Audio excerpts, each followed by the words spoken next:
For today's video mga katrops, panibagong araw, panibagong luto. Sariya na naman tayo ngayon. Ginisang gulay at pritong bangus nga pala yung ulam natin ngayong araw. Napakasimple pero talaga namang napakasustansya at napakasarap.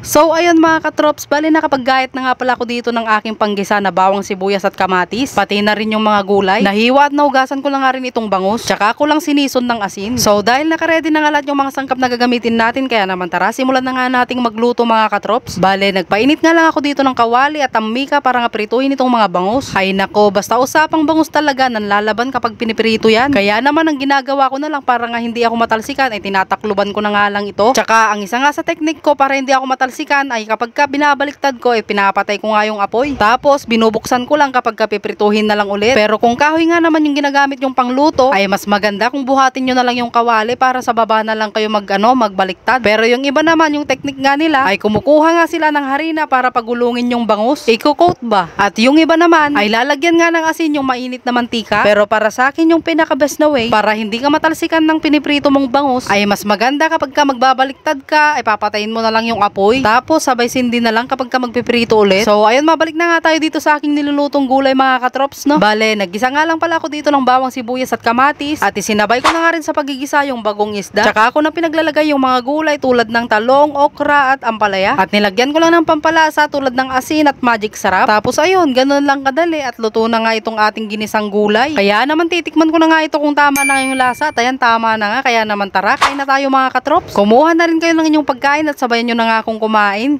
So ayun mga katrops, ayan, tara, kain na tayo.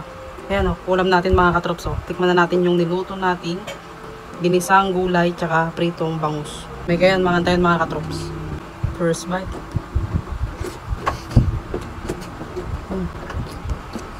Taba o.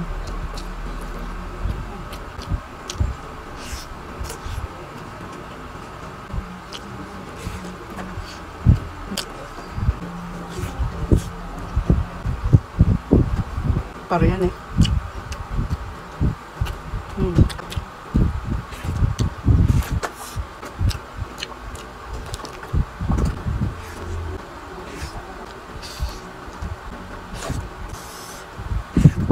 Tabaw.